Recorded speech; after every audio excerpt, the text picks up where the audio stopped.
New question, the member for Prince Edward Hastings. Thank you, Speaker. My question is for the Deputy Premier this morning. We know that in July of 2011, Cabinet was aware of the existence of Project Vapor. That's your government's code name for the Oakville gas plant cancellation. You were in Cabinet at that time.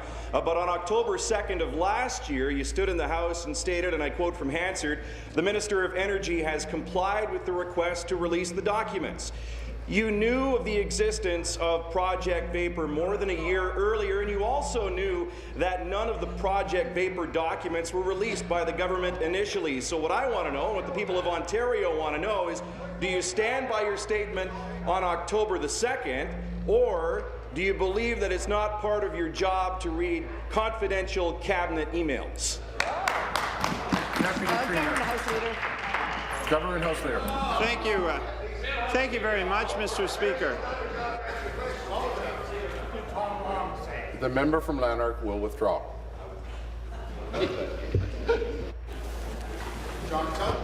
Mr. Speaker, yesterday you provided a ruling to this House on the very issue of statements that were made by members of this legislature about the issue of documents during the debate and question period during that period, and I congratulate you on your ruling.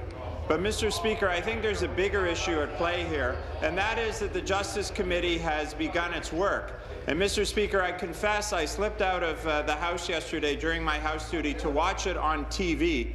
And, Mr. Speaker, I'm not sure if all members are aware of this. I could not believe my eyes. The government brought forward a motion at that committee, Mr. Speaker, to offer all government documents on the power plants. They brought it forward, and you know what, Mr. Speaker? You know what the PCs and the NDP did? They joined together to vote against it, Mr. Speaker.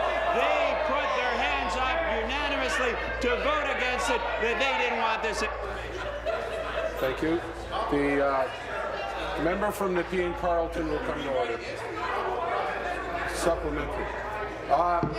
John, let's check your notes. Check. First of all, I'm standing. Second of all, I've asked for to stop. And third, when I do get the quiet, people start up again. I'm going to remind you that I'm not going to tolerate that, because it is the only way in which we can make this thing work. It's you. Supplementary. That was the motion that the member is referring to that was ruled out of order by the clerk, I'm assuming. Right. My question is back to the Deputy Premier.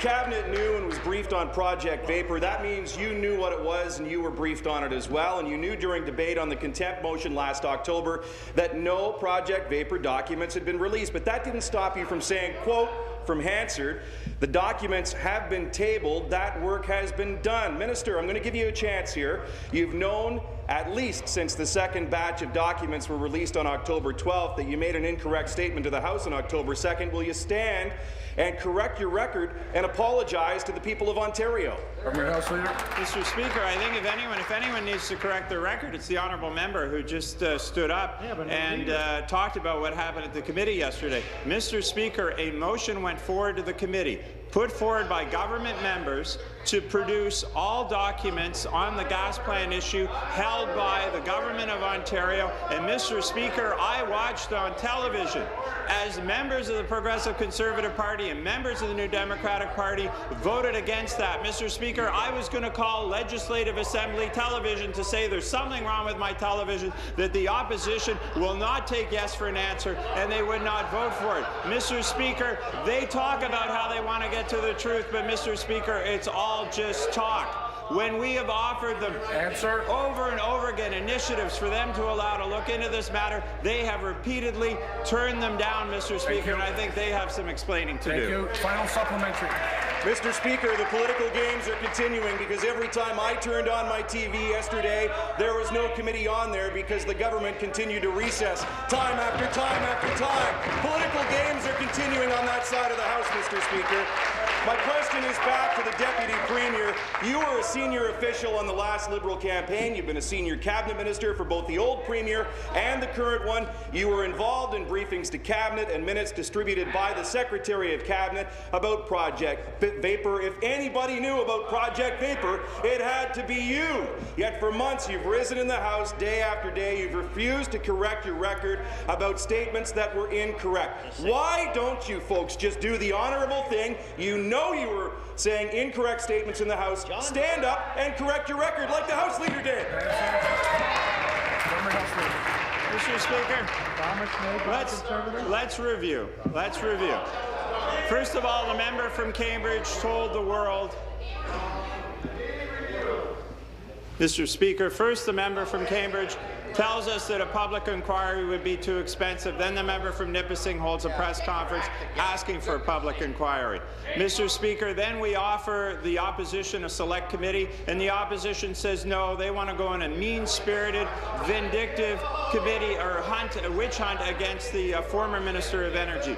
Then we come forward and offer to broaden the mandate of the committee, Mr. Speaker, and it takes them a week to get back to us. Then, Mr. Speaker, the government yesterday puts forward a motion at the committee offering to produce every government document on the gas plant, and they, to my astonishment and the astonishment of everyone watching, vote against it, Mr. Speaker.